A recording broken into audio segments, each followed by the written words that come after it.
Hey everybody, Fifth Horseman here, playing more Kerbal Space Program, and we're launching another ship. I'm not going to show you too much of this launch because you've seen so many, but just so you know, Nexus is piloting Urion, and Kyle up to Minmus to relieve the 5 Kerbals that are up there, and we're going to then bring those guys home to get their experience. In theory. In 3, 2, 1, launch! And just so you see, the ship is a lot like the other one that we launched, except for I'm not going to drop these engines early and then have to follow them down and everything. They're actually the only engines on the ship. Yes, I am taking a mainsail, or is it 2 mainsails? Yeah, I'm taking 2 mainsails and a skipper all the way to Minmus, and I don't care what people say. That's the way we're going to roll this time.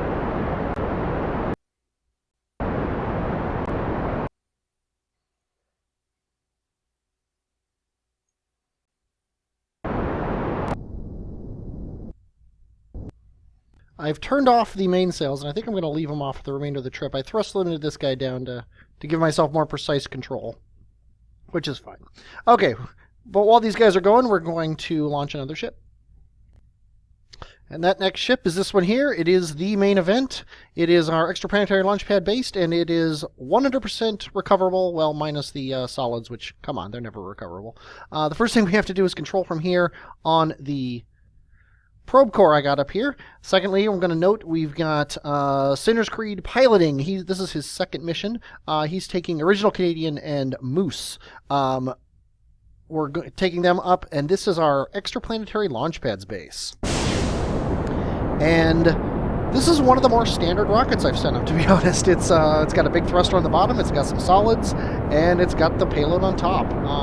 Kind of fun to launch like this. This is going to be one of the last launches that we do off of Kerbin. The reason for that is this is going to drill and create, or it's going to drill for ore, convert it into all the stuff we need to create stuff, and then it's going to create the stuff. So anything big now, there's no reason to launch it off of Kerbin. We're going to be launching them off of Minmus because it's going to save a ton of fuel. And also, we're going to be able to get the fuel from Minmus, so we basically don't need to launch anything from Kerbin except for Kerbonauts. So we're going to be, from now on, any launches you see off Kerbin, very nicely, in my opinion, are going to... we should probably tilt the atmospheric efficiency down a little bit. Any launches you see off Kerbin are going to just be astronauts heading up to Minmus to get into whatever capsules I have built up there.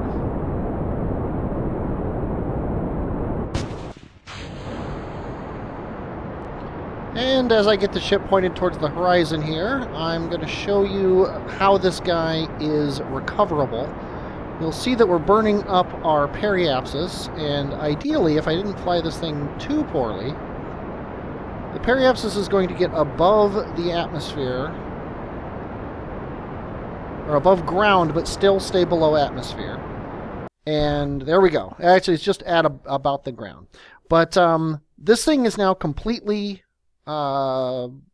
useless, and it's completely ballistic. So we are going to get ourselves above the atmosphere here, and then we're going to trigger the parachutes so that they're going to be ready to go when this thing comes back in the atmosphere. Then we are going to get ourselves up to our apoapsis, and then we are going to turn off this engine. We're going to turn on this engine. Sadly, this guy has no control authority, so we are going to ditch the fuel tanks here. And then this guy is going to...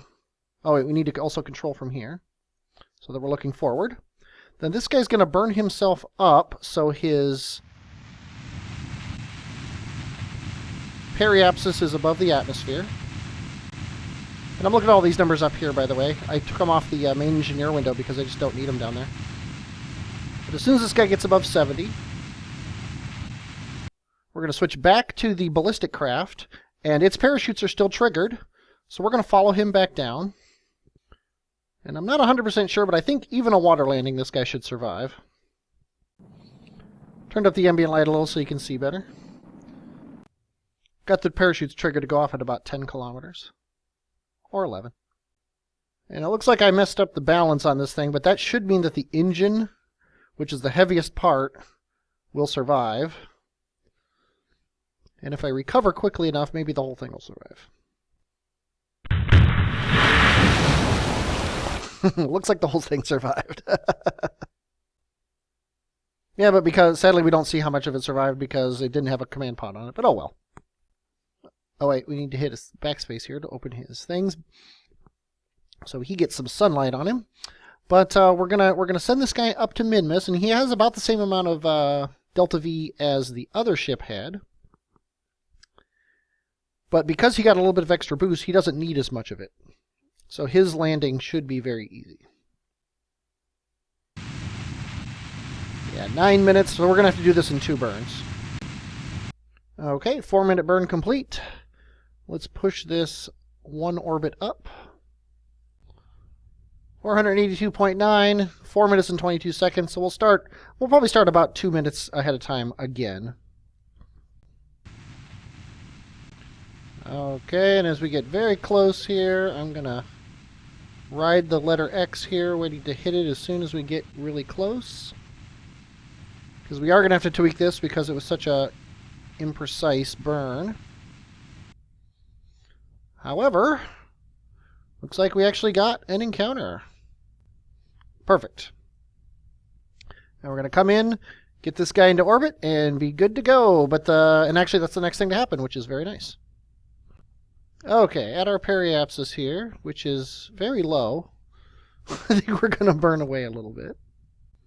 That should be good. Now, at this periapsis, we are going to get a nice 8 by 8,000 orbit. And this base's entire job is to build, I should say, its own replacement. The first thing we're going to do is start drilling and everything, and then we're gonna build a couple silos to hold all the scrap metal that we're going to be making, and then we're going to build a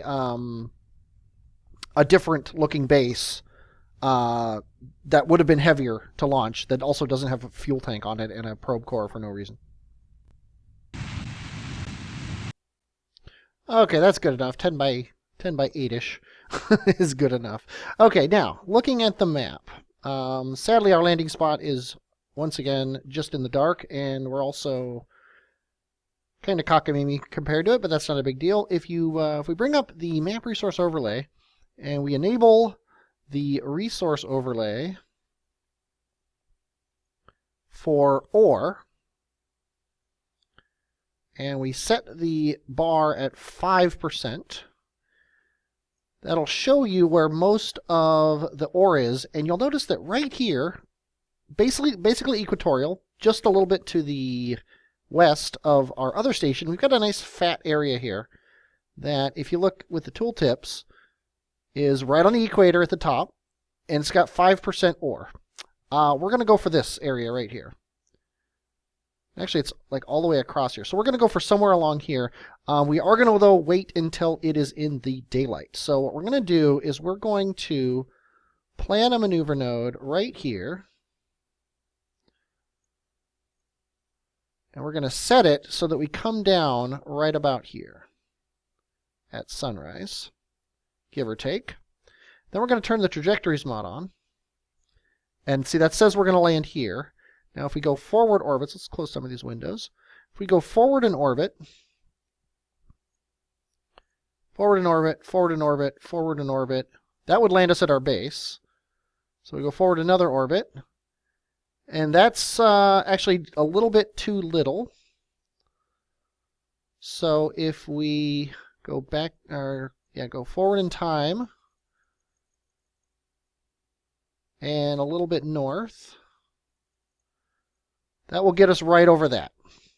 And that's actually after the silo comes into the sphere of influence. So let's go ahead and take care of that, and then we'll come back and do this burn.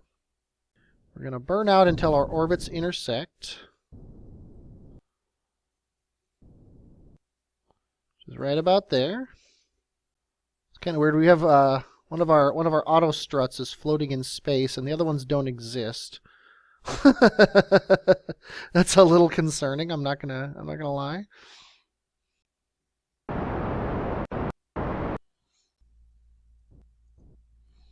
Okay, that should be good.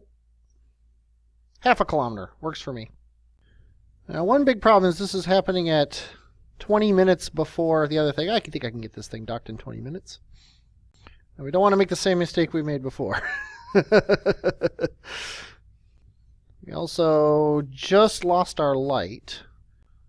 So I think we're just going to get next to this guy and wait for the sun to rise. And we already have a problem. My complete and utter lack of planning ahead has caused me to have no docking ports on this thing. That will dock to this thing. I guess we're going to use the claw. Once the sun rises.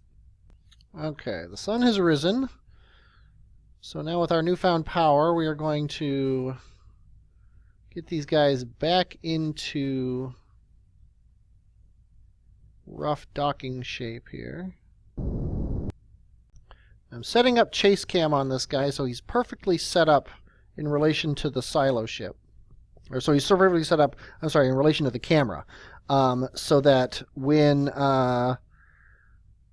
we're lined up with the silo ship correctly, he will be able to aim himself perfectly at the top of this thing, because that's very important.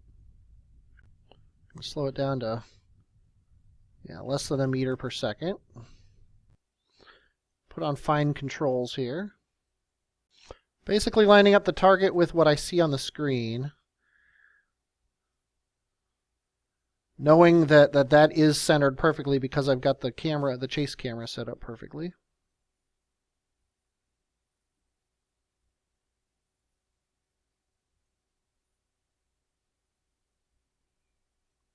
Even in fine mode, this is not that easy to do.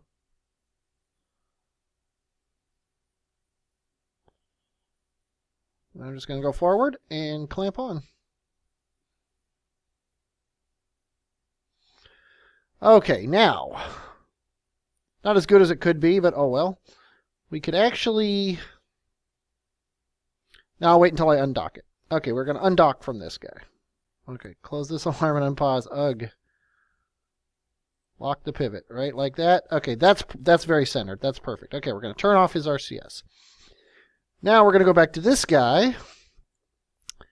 And I should have undocked this guy first. He has no ability to undock. I wonder if I can send a guy out to do it. Orion, go ahead and hop out here. Let's see if you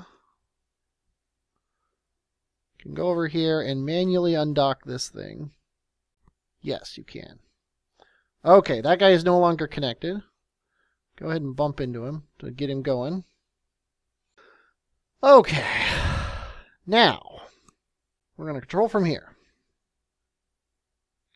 We are going to set this Clampatron as our target. And for a very difficult docking, this actually hasn't been that bad now that I've got it all set up, simply because of the HUD. But there we go. Now, this guy is set. I hope he doesn't have fuel in him because I'm stupid. So we got to take him back to the station and fill him up. Let's go ahead and park him here. I think this will be the best thing to do. Control from here. Set this as our target. We're going to control from here. Aim at this. RCS is off, which is good. Let's aim at this guy. And wobbly but docked. Okay. Now he should automatically fill up. He does. Good job. Okay, now, this guy is ready to go, and he is ready to... So we can release him, and then we can also release this guy. Just slide out from between these two guys, and now we're going to go get the other piece, which is drifting away, but not too bad. And much like before, we're going to set this as our target. We are going to line up. This time, though, we actually have a docking port, so we can pretend we're docking even though we're not. Just pushing the target vector and the docking vector and the direction vector all set up mostly perfectly. And this is going to be a bear to bring in. I honestly don't know if it's going to work. We need RCS in order to do this. Ugh. And we're actually almost out. So we're in trouble. We actually need to bring up something with a bigger docking port. We need an adapter. Which kind of sucks. So we're going to leave these 3 guys up in orbit. And we'll deal with them later. We'll go back to the main event.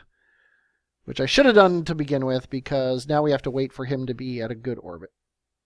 Because he is 17 minutes past his maneuver node, so obviously that's not going to work. Now, if we turn on trajectories again, and we plus an orbit on his thing. Now, this is going to be next orbit.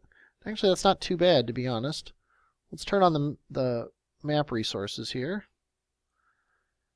Yeah, we actually just want to go a little bit farther now. Maybe a little less north, too. Or a little more north, I guess. Oops. I hate that double-clicking on this thing does that. But a little less, or a little more prograde. That seems weird. Oh, yeah, because we're slowing down. And a little more north. And we can do it right there, and it'll be slightly more in the sun than it was, which is good. Not going to complain. Okay. Should probably turn the ambient light down. I just realized I've had it up from that night landing we did on Kerbin. Since then, we've had it on. Okay, coming in right over the target, and right about here, it looks like we're going to want to burn fully retrograde.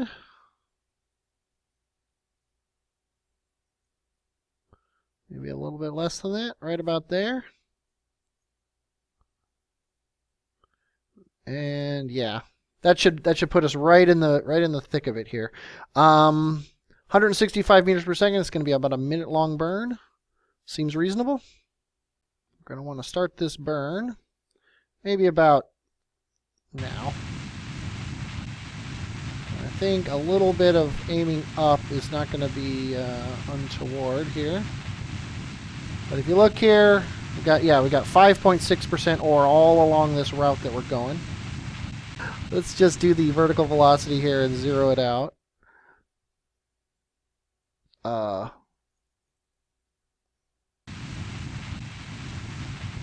What the H just happened there? Vertical velocity like completely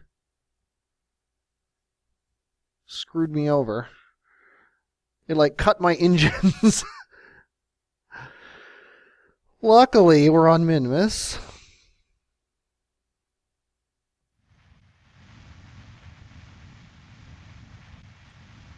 I will admit that a little bit more control authority would not be untoward on this guy.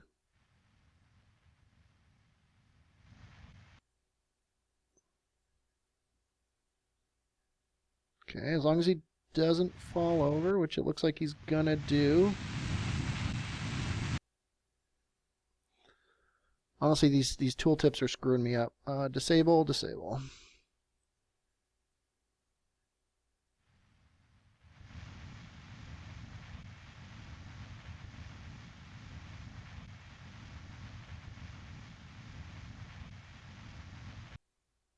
Okay, let's try the vertical velocity mod again. Yeah, see, it's just simply not working.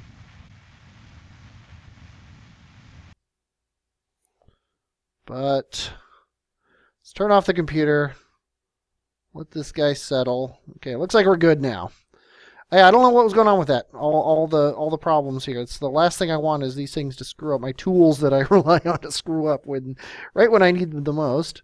Now we are going to start ore to metal, metal to rocket parts, and scrap metal to metal, even though we're not going to get any scrap metal for a while. Might as well turn the lights on too. Let's have some fun. Okay, we are gaining ore. We are gaining rocket parts. We are gaining scrap metal, so apparently that's good too, that we're converting scrap metal to stuff. And now, I don't know who's who, but we don't want the engineer to ever leave. We got a scientist. Let's see. So Moose actually is the only guy who can't get out until it comes time to plant his flag. Tell you what, original Canadian, you haven't done anything yet. You get to plant the stake. Okay, we are going to open this container. We are going to take a stake out of here. I don't know. There's something weird going on with my controls. But this looks fine. This should be less than 100 kilometers away. We are going to... Oh, wait. We're going to plant this thing. There we go. Attach it right here. And while you're here, it needs to be made into an origin stake. That's really important. The direction doesn't matter.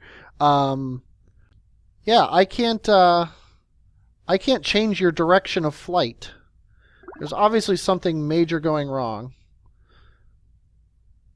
In order to fly you to the correct place... Oh, I can change your direction of flight like this.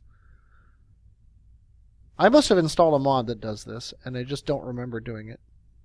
But now, if we right-click this guy, and we say Show the UI, I can build something at the stake. And there's nothing I actually want to build at the stake right now, but that's what we're going to do next. And I think we're going to do that. What we're going to do is we're going to build something that can go up and fix our space station. So what we're going to do is we're going to build a little adapter with an engine on it that can go up there and fly up there. And I don't like how our GUI is just freaking out too. I don't know what's up with that. But hopefully leaving the game and coming back in will fix that. But yeah, what we're going to do is we're going to build something that's going to go up and fix our space station. And that way we can start expanding it. And I might even just trash the old space station and build something that attaches to the new one that has all the fuel things on it. But that's all next time. I hope you enjoyed watching this. I definitely enjoyed playing it. I am Horseman, and I will, as always, talk at you later.